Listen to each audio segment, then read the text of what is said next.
10 taon magmula ngayon, nakamit na kaya mga pangarap ko?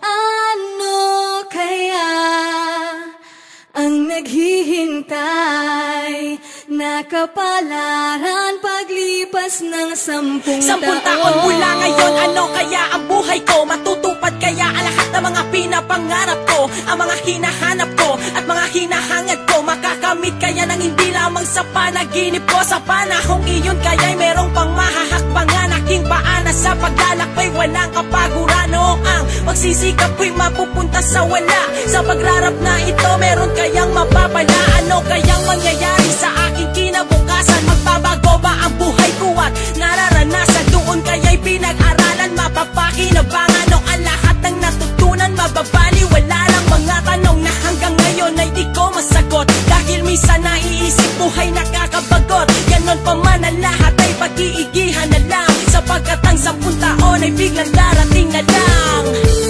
10 taon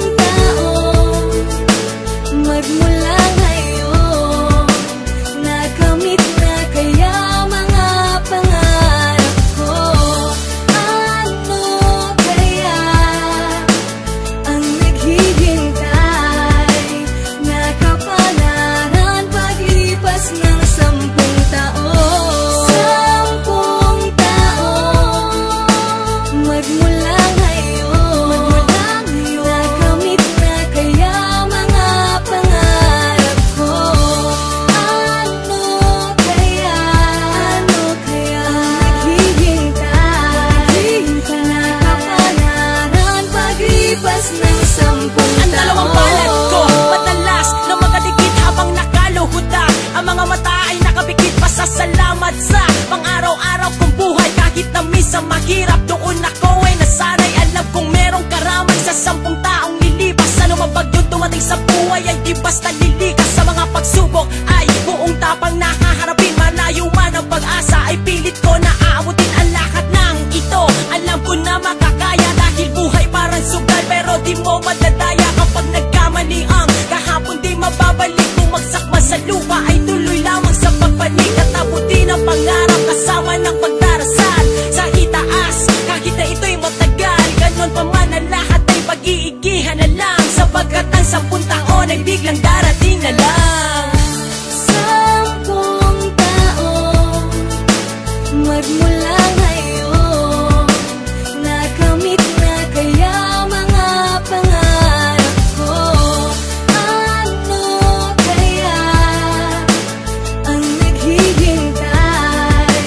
Nakapalaran paglipas ng 10 taon. Aantayin ko pa ba lumipas ang 10 taon? Kung ang pag-asenso sa buhay ay kayang gawin ngayon, nakatapos na ako ng pag-aaral at maging sa paggawa ng kanta ay naging bihasa. Kahit papano mga tao sa aking obra nagandahan, sa mga tulang isinulat nitong mga nakaraan. Palakpakan ng tao sa pag-ani ng respeto. Kumisan ay mali, yun ay dahil di ako perpekto. Kaya di mo maiaalis sa akin ang katanungan. 10 taon mula ngayon, ano kaya kapalaran ang naghihintay? Malibagong oportunidad ba ang nag-aabang o kabiguan ng realidad? Ang nakatadhana kay Ken Magat at laging tanong sa isipan ko pa, paano nga ba makausbong? Ganon pa man ang lahat ay pag-iigihan na lang, sapagkat ang 10 taon ay biglang darating na lang. 10 taon magmula ngayon, nakamit na kaya mga pangarap ko? Ano kaya ang naghihintay? Nakapalaran paglipas ng 10 taon. 10 taon magmula ngayon, nakamit na kaya mga pangarap ko? Ano kaya ang naghihintay? Nakapalaran paglipas ng 10 taon.